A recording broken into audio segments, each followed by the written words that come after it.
All right, we're here in the Niner locker room. We're talking with Javon Kinlaw. We were just talking a little bit about Christmas. I said I got 4 kids, and they're a little older. Your kids are probably a little younger. How old are you? Four and two. I got 2 girls. You?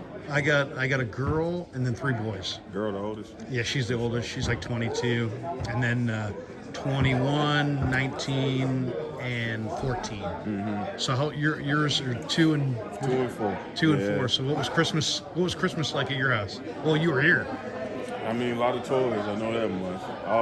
But as they get older, it's like, damn. I always got to figure out, especially for my 4-year-old, like, damn, what a 4-year-old like. Like, you know what I'm saying? Yeah. It's Is it a just boy or for girl? them. I got 2 girls. 2 girls. So Yeah, especially them being girls. Like, I don't know. Like, are you the shopper in your family, or who does the buying? Yes and no. Like, certain things I'll get, but then other things I'll leave up to family members to get for them. Like, it's hard though. I don't know how to shop for girls. Oh, I know, it's tough. So, yeah. Well, also you guys are playing that day. Well, when did you celebrate? Are you guys Christmas Eve people or Christmas morning? So I'm not with the money my children. Yeah. So yeah, they stay on the East Coast of South Carolina. So when I get them their toys, you know, I probably call them in the morning and watch them, let them do their thing. So it's pretty cool. Good time. Do you remember as a little kid how great that moment? You know how great Christmas felt when you were like 5? Just awesome. Did you remember it? Did you have a memorable holiday when you were a little kid? Not too many.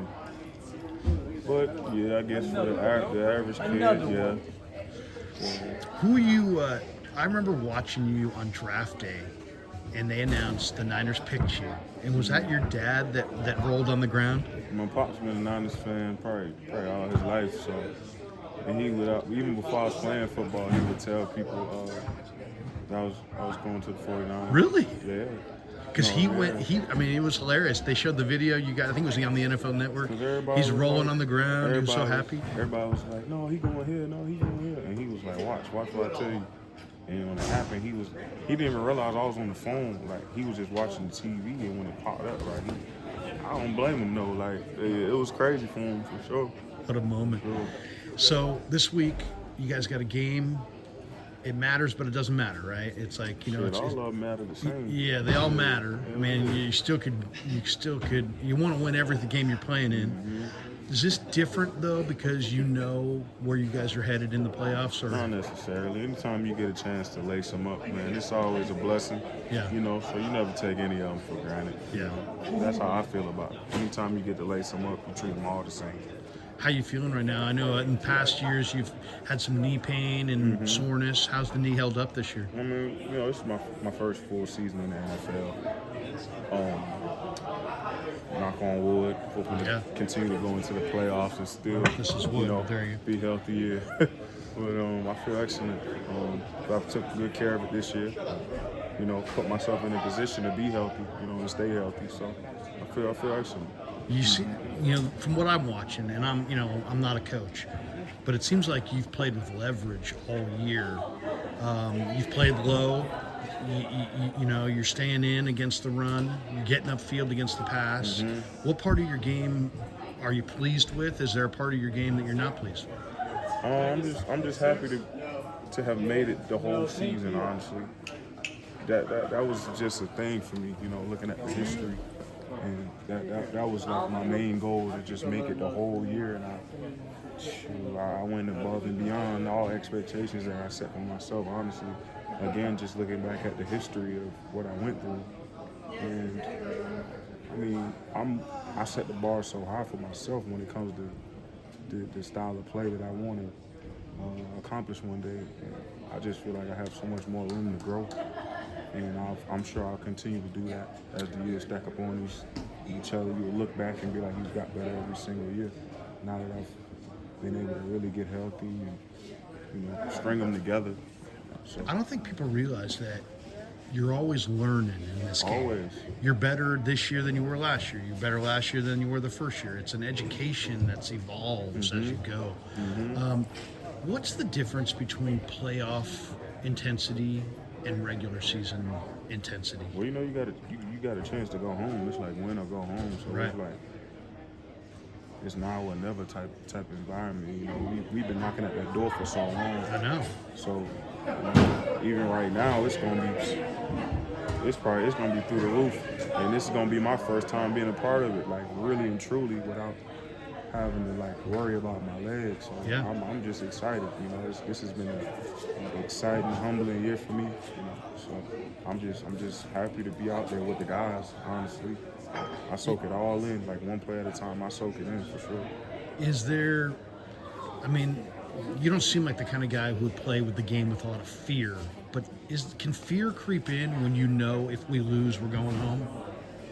How do you fight against that, I guess? I can speak for myself. I mean, I don't ever think like that. I mean,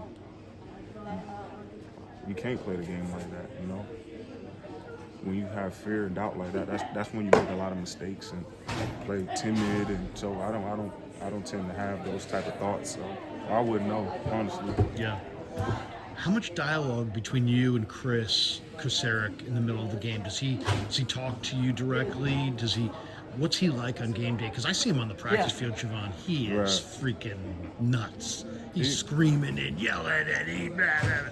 What's he like on game day?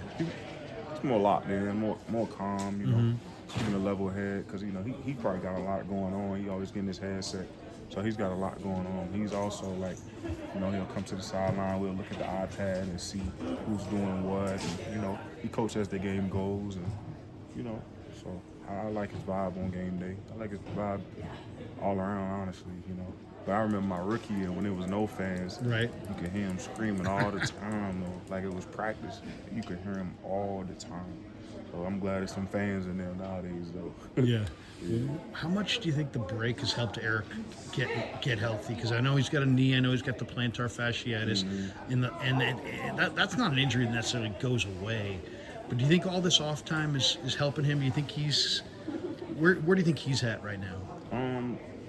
I see him all the time, and I could just look at him. He still got that glow to him. You know, he's going through so much, and that's a testament to him and his character and his mentality going through this thing. And, you know,